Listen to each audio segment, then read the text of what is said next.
A Tegna nos últimos anos pagou bons dividendos e a dúvida que fica é: compensa investir em Tegma ou não? Hoje nós vamos ver esses dividendos e, além disso, nós vamos verificar se compensa ou não, baseando-se pelos seus fundamentos financeiros e também pela sua tese de investimento. Mas antes da gente começar, pessoal, já se inscrevam aqui embaixo e deixa o like, tá? Muito importante, beleza? Bom, vamos lá para o vídeo então. Primeiramente, pessoal, vamos entender como que a empresa trabalha. O foco dela principal é fazer a logística de veículos novos e usados. Ela também trabalha na gestão de cadeia de suprimentos e também no abastecimento de linha de produção. E eles fazem isso graças a 1,7 milhões de metros quadrados de pátios e 1.700 colaboradores, fora também a frota de 1.400 caminhões cegonha, sendo que desses 1.400, 93% é terceirizado. Hoje eles estão em 11 estados brasileiros e eles fazem esses trabalhos para montadoras, locadoras, concessionárias e afins, ok? E a dúvida que fica é: por que essas montadoras, locadoras, concessionárias fazem essa terceirização do trabalho? Bom, é simples.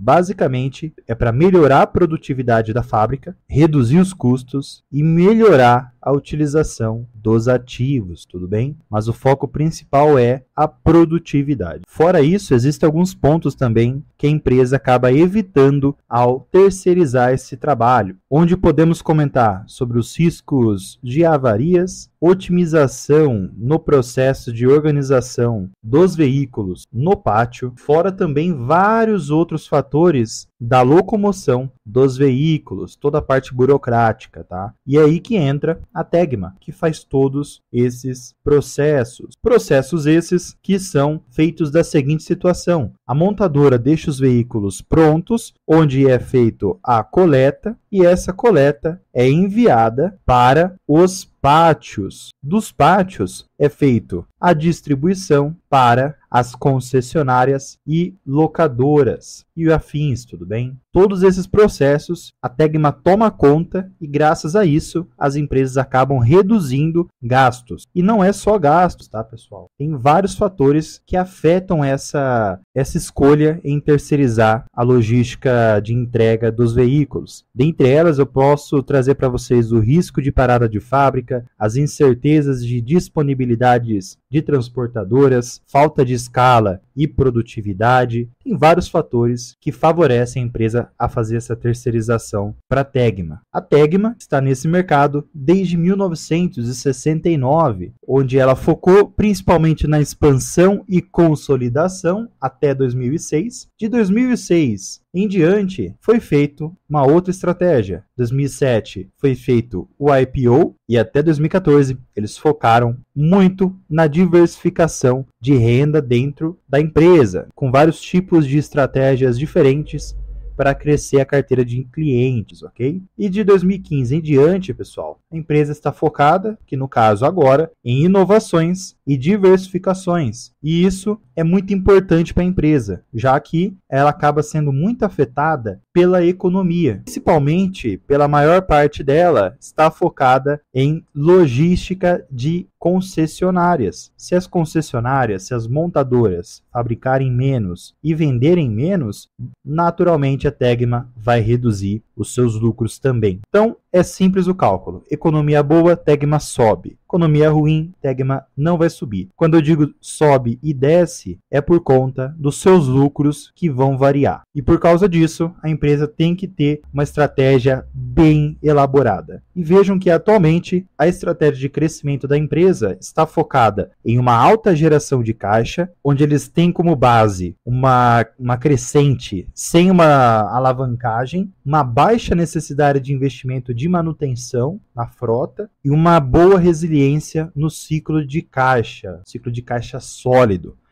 Esses são alguns dos fatores que fazem a empresa ter como base essas estratégias para imaginar um crescimento no futuro. E para crescer no futuro, atualmente temos alguns pontos que a empresa vem focando, onde está na ampliação das participações de serviços nos clientes que ela já tem, investimentos em tecnologia para melhorar os processos logísticos, melhorar o crescimento da logística para veículos usados e manter também, pessoal, um ROIC em crescente conforme eu já vou mostrar para vocês. A partir de todos esses processos, pessoal, a empresa ela tem como fim devolver esse crescimento no formato de dividendos. Pelo menos, o mínimo é que eles entreguem 50% do lucro líquido, ou seja, ponto positivo para quem está procurando dividendos em um setor mais dinâmico perante a Bolsa de Valores e perante a economia. Vejam também que o histórico recente é até maior do que a política e a média do dividend yield nos últimos anos é superior às outras empresas desse mesmo setor. Já comento mais detalhes sobre esses dividendos. Mas para finalizar toda essa tese de crescimento que a empresa tem, atualmente essa é a situação atual que a empresa tem e que pretende fazer manutenções para os próximos anos. No caso aqui temos uma grande exposição à venda de veículos no Brasil, isso de certa forma é positivo, pois a empresa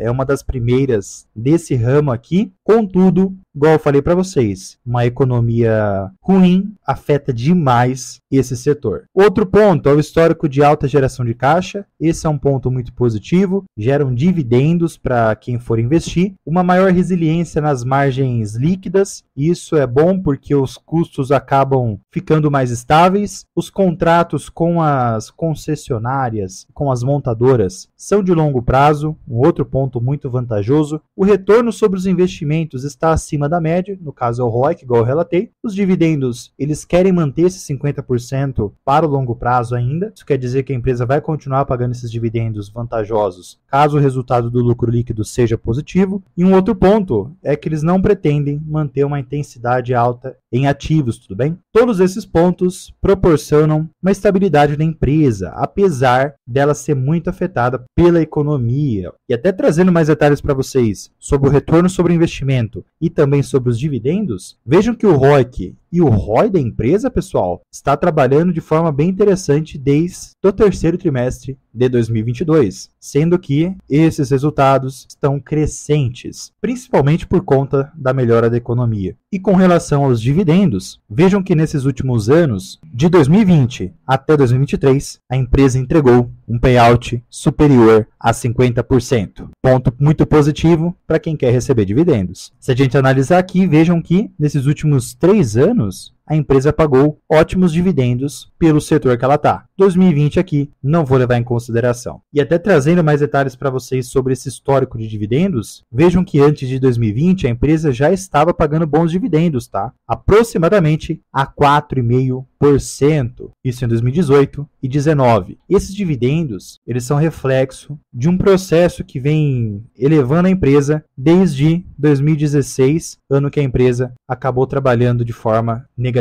Mas esses dividendos atuais, pessoal, eles só estão aqui porque a empresa vem tendo uma operação muito eficiente. Se a gente analisar até aqui as vendas domésticas, comparado aos 9 meses do ano anterior, ela veio positiva e também comparado ao terceiro trimestre de 2022, também veio positiva. E quanto à sua produção, apesar do corte de 9 meses de 2023 ser superior ao corte de 9 meses de 2022, sendo superior a 3%, a produção comparada ao terceiro trimestre de 2022 acabou vindo 3% negativa, principalmente por conta da quantidade de estoque que a empresa estava no momento e também por conta da sua exportação, que acabou caindo. Se a produção teve uma queda, os veículos transportados já tiveram uma elevação, ponto positivo, e o principal motivo é por conta do crescimento das vendas domésticas. Entretanto, temos um lado negativo aqui, que é o market share, que teve uma pequena queda, principalmente por conta da perda de mercado por clientes relevantes. onde esse mercado foi muito afetado, pessoal, por conta daquele programa de descontos do governo federal. Então lembrem-se, sempre que o governo mexe em um setor da economia, vai acabar influenciando diversos outros setores. A economia ela é um efeito dominó, pessoal. Uma peça que você derruba vai derrubar todas as outras. Então é muito perigoso você fazer qualquer estratégia que seja desvantajosa para algum setor da economia, porque vai acabar afetando outra. Os resultados de Tegma não foram afetados por conta dessa situação e vejam que a receita líquida consolidada, juntando outras empresas parceiras que a empresa ela tem, vejam que veio 17% acima comparado aos 9 meses de 2022 e o terceiro trimestre de 2022 também ficou para trás com 3% positivo para esse ano. O EBITDA no compilado dos 9 meses veio positivo e nesse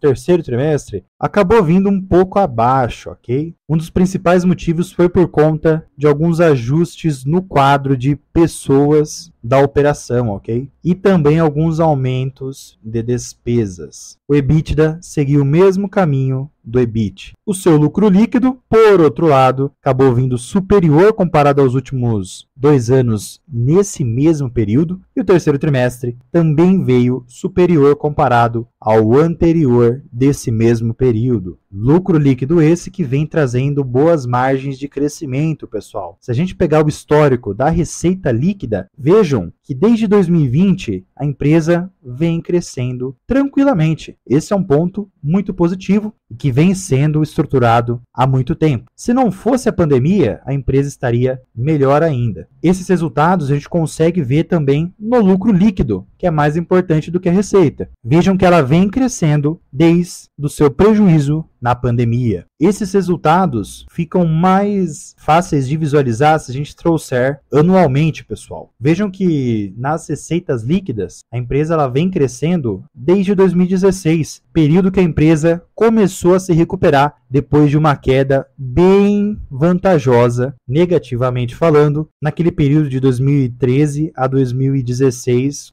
quando a economia estava bem ruim. E o lucro líquido vem seguindo a mesma situação. Vejam que desde 2014, se a gente levar em consideração a crescente, a empresa vem cada vez mais se desenvolvendo. Para o setor dela, acaba sendo bem benéfica, tá? E essa melhora no seu desempenho, do seu lucro líquido, pessoal, vem muito por conta da sua estratégia de geração de caixa. Vejam que o fluxo de caixa hoje da empresa, nos 9 meses de 2023, estão bem superiores comparado aos últimos 2 anos nesse mesmo período, pessoal. E isso é um ponto muito interessante, pois a empresa acaba trabalhando desalavancada. E para confirmar isso, vejam que o CAPEX da empresa hoje, trazendo uma análise dos 9 meses de 2023, está pegando 2% da sua receita líquida. E vejam que esse CAPEX vem caindo, porém os investimentos eles vêm caindo de forma bem mais lenta comparado à sua porcentagem em cima da receita líquida, tá? Para confirmar isso, vejam que as suas dívidas que estão amortizadas, pessoal, são bem inferiores ao seu caixa atualmente. Tanto até que a sua dívida líquida sobre o seu EBITDA, desde 2021, trabalha de forma estável, sendo que nos últimos 2 anos estão até negativas. Então esse ponto acaba sendo bem interessante quanto à sua alavancagem. Vejam que o PVP, pessoal, está abaixo da sua média histórica, tá? Muito interessante também. E apresentando agora para vocês o preço teto e o valor intrínseco da empresa, hoje o preço teto, pessoal, ele está em 20,22 e o valor intrínseco 28,12.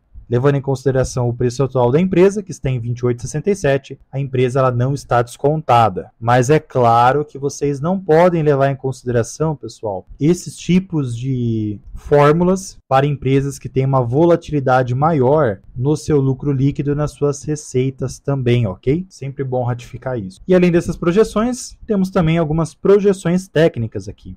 Primeiramente, eu quero que vocês analisem o histórico da empresa. Aqui nós podemos verificar, pessoal, que ela é muito afetada por conta do seu setor, onde depende muito de uma economia bem estruturada, bem organizada, com uma performance boa. Um período que eu quero que vocês analisem aqui é de 2016, período que teve essa queda, até atualmente. Veja que a empresa trabalhou em crescente, tivemos a pandemia e o período também de uma economia mais volátil e uma inflação também muito volátil. E depois disso, estamos tendo agora essa crescente que está sendo muito positiva, tá? E até trazendo para vocês alguns pontos, as próximas projeções de preço é 28,98 e 33,21, projeções que podem bater. Há uma zona que seria interessante para fazer algum aporte, no caso, para minha análise, seria 21,65. Lembrando a todos que não é recomendação de compra ou até mesmo recomendação de venda, tá bom? É apenas um estudo meu aqui. Bom, e apesar dessa elevação que ela teve nos últimos anos, pessoal, a empresa acabou perdendo para o índice Bovespa e para o CDI. Vejam que o recorte dos últimos 5 anos, a empresa ainda está trabalhando com uma margem negativa comparado aos outros índices, ok? Em resumo, a empresa ela tem bons indicadores, a tese de investimento dela mostra